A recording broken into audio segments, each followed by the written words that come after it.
Pierre Lursa, vous le connaissez tous, eh bien, il est notre invité du jour, essayiste et traducteur.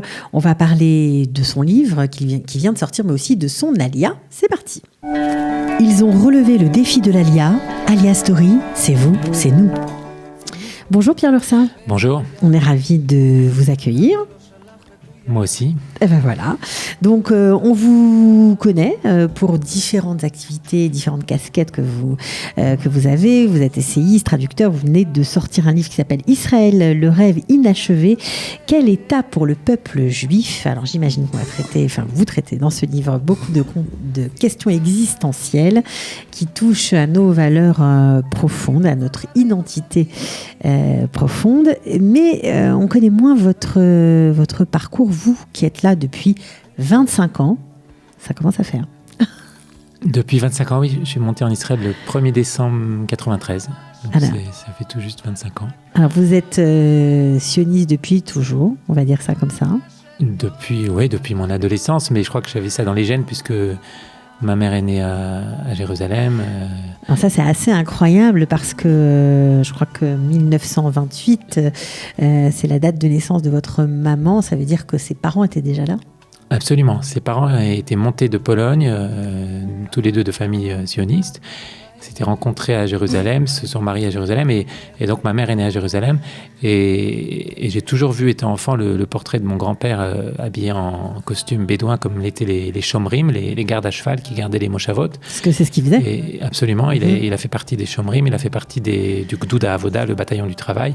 Donc quelque part j'ai grandi avec ce personnage, d'ailleurs que j'ai pas connu puisqu'il est mort peu de temps après ma naissance, mais je dirais que son image m'a marqué de manière consciente ou inconsciente, les deux à la fois.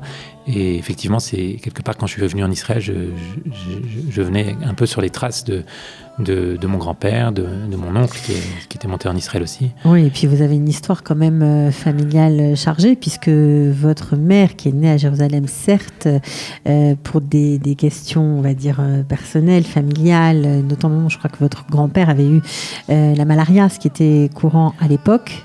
Oui, à l'époque, les chaloutzim, comme on les appelait, c'était évidemment, les conditions de vie en Israël étaient beaucoup plus difficiles qu'aujourd'hui. Des marécages, donc. Il n'y avait pas encore Kalita et toutes ces associations. Et il y avait beaucoup de maladies et pas de travail, de chômage. Et bon, c'était une vie difficile. Mon grand-père, qui était un pionnier, un sioniste dans l'âme, s'était forcé de rester en Israël. Malgré la maladie. Il est reparti en France, il est revenu. Enfin, reparti, non, il est parti en France. Enfin, il est parti en France, oui, absolument, parce qu'il venait de Pologne. De Cracovie. Et donc, il est revenu quand ma mère était jeune enfant et elle a quelques souvenirs des rues de Jérusalem, des rues en terre avec des chameaux. Mais finalement, ils ont dû repartir. Et donc, ma mère a fait toute sa vie en France et moi-même, j'ai grandi en France. Voilà. Alors, vous avez grandi en France, mais vous êtes aussi, je ne vais pas dire traumatisé, mais choqué, empreint des rafles de la Seconde Guerre mondiale, puisque votre maman et ses parents ont été aussi raflés. Elle a séjourné 1 an à Drancy. Elle a séjourné à Drancy, oui, quand elle avait 15-16 ans. Et heureusement, elle n'a pas été déportée parce que les Allemands ne déportaient pas les sujets britanniques, ce qu'on appelait les sujets de l'Empire britannique. Et ma mère et sa famille, en tant que Palestiniens juifs, avaient reçu les papiers d'un oncle qui travaillait ici dans l'administration britannique.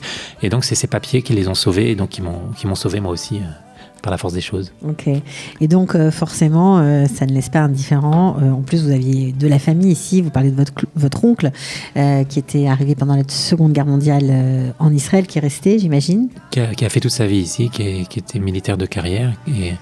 Et donc, ça fait des liens, ça crée des liens clairs. Absolument, même si je ne suis pas venu en Israël avant l'âge de 17 ans, mais quelque part, je crois que je savais que ici, c'était ma place. Vous aviez une place ici. Et quand je suis venu ici à 17 ans, j'ai tout de suite compris que c'était chez moi. Il n'y a pas eu d'hésitation. Bon, alors vous avez fait quand même des allers-retours. Vous n'êtes pas le seul, en général, dans ces parcours d'Alia.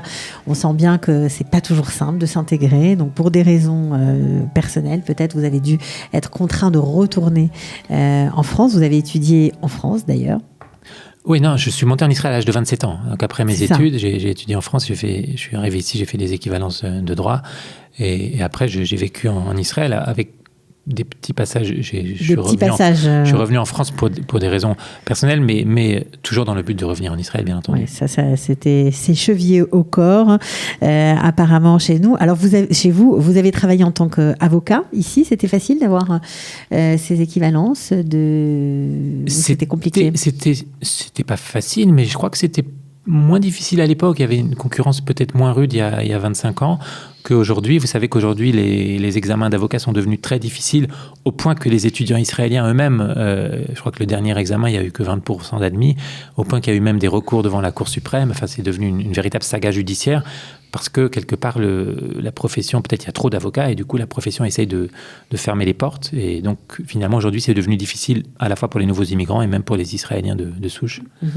Alors, vous avez tellement, on va dire, bien compris cette difficulté que vous avez monté une formation pour aider les jeunes avocats à, justement, passer ces équivalences. Oui, en fait, actuellement, je prépare aux examens de droit, mais je prépare les examens de droit, oui, les experts comptables qui ont deux épreuves de droit à passer, ainsi que les agents immobiliers qui sont je dirais le gros du bataillon, parce que c'est une profession qui est plus facile d'accès, évidemment.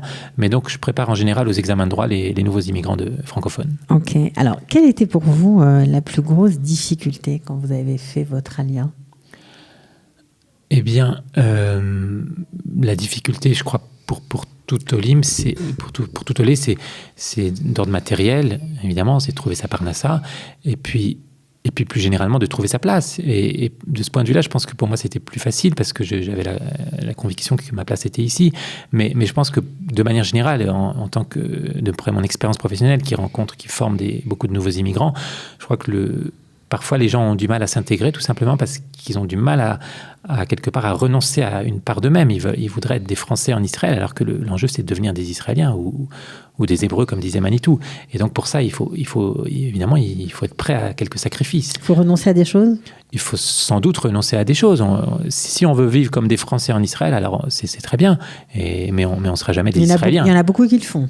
Oui, mais c'est un choix. Mais si on veut devenir vraiment Israélien, il faut quelque part accepter ce que Manitou appelait une mutation d'identité, et ce que nous vivons sur le plan collectif, mais aussi sur le plan individuel. Est-ce que pour vous, l'hébreu est une condition impossible d'y échapper pour s'intégrer ? Bien entendu. Je dis toujours à mes élèves, l'hébreu, c'est la clé de votre intégration. Et d'ailleurs, c'est une question ancienne, et j'en parle dans mon livre à propos de Jabotinsky, qui avait été un des premiers il avait fait voter une motion par le mouvement sioniste, ça se passe, il y a peut-être à peu près un siècle, et déjà à son époque, il avait dit il faut que tous les élèves juifs en diaspora étudient l'hébreu, et curieusement, cette motion avait suscité un débat au sein du mouvement sioniste, alors que tout le monde finalement était d'accord sur la nécessité de l'hébreu, mais simplement parce que les gens n'étaient pas tous d'accord avec Jabotinsky, avec sa forte personnalité. Mais quelque part, il avait été visionnaire parce qu'effectivement, si tous les juifs connaissaient l'hébreu avant de monter en Israël, les choses seraient bien plus simples. Et logiquement, on pourrait apprendre l'hébreu, en tout cas au moins dans les écoles juives. On pourrait l'apprendre comme une langue vivante et de manière, je dirais, plus poussée, plus perfectionnée.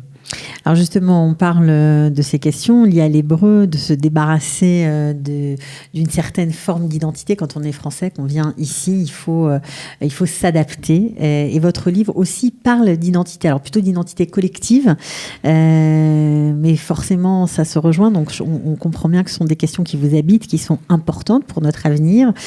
Pourquoi vous avez décidé de rassembler tous les articles que vous avez écrits dans ce livre ? Oui, ce livre, parce que, effectivement, comme on répète le titre, Israël, le rêve inachevé, quel état pour le peuple juif ? Alors, le fil conducteur dans ce livre, effectivement, c'est le thème de l'identité de l'État d'Israël, savoir est-ce qu'Israël est un État juif ou est-ce que c'est simplement, comme on dit aujourd'hui, un État de tous ses citoyens, ce qui veut dire en fait un État occidental. Et au-delà de l'enjeu politique que j'aborde notamment à travers le thème de la Cour suprême, du système judiciaire, on peut en reparler, c'est une question, je crois, qui anime le mouvement sioniste, l'État d'Israël, depuis les débuts, et même au-delà. C'est la question cruciale qui accompagne le peuple juif depuis son histoire. C'est pour ça que j'ai mis en exergue du livre à la fois la déclaration d'indépendance, dans laquelle il est dit que notre État portera le nom d'État d'Israël, ce qui n'était pas une chose évidente a priori, et aussi, un petit peu en miroir, le fameux passage de Bereshit qu'on a lu il y a quelques semaines, dans lequel Yaakov, après le combat avec l'ange, reçoit le nom d'Israël. Et donc, finalement, le nom d'Israël, c'est à la fois c'est le nom de notre peuple, c'est le nom de notre État, et c'est un petit peu l'identité qu'on essaye d'assumer, et ce qui est toujours un combat, qui n'est pas une donnée évidente qui n'est pas quelque chose d'évident. Alors, vous revenez sur des sujets qui ont un peu agité notre année, puisque vous parlez forcément de la fameuse Rock Aléon, dont tout le monde enfin, pas tout le monde, certains étaient très contents que ça existe, d'autres ont dit il n'y a pas vraiment de changement, et d'autres ont crié au scandale en disant que c'était une loi raciste, etc., etc. Et vous revenez sur cette question qui pour vous est assez essentielle, parce que apparemment, eh bien, si cette loi a été votée, c'est qu'il y avait une déperdition des valeurs et qu'il fallait mettre les choses au clair. Absolument. Je crois que la loi sur Israël, État-nation du peuple juif, elle a d'une part un aspect juridique, c'est-à-dire qu'elle vient combler une lacune dans l'édifice juridique israélien. Il fallait qu'il y ait une loi qui réaffirme qu'Israël est l'État du peuple juif, une loi fondamentale, puisque c'est une loi fondamentale, donc une loi plus qu'une loi normale, qui a une valeur supérieure. Il n'y a pas de constitution en Israël, mais disons que c'est un peu le quasi constitutionnel. Voilà. C'est l'élément d'une future constitution. Et par ailleurs, politiquement, effectivement, cette loi était importante parce qu'il fallait rappeler des évidences qui aujourd'hui sont oubliées, qui ont été battues en brèche avec 20 ans d'idéologie post-sioniste, dont on voit aujourd'hui les dégâts. Pas plus tard que ce matin, j'apprenais qu'une jeune étudiante à l'université hébraïque, pas loin d'ici, a été humiliée publiquement dans sa classe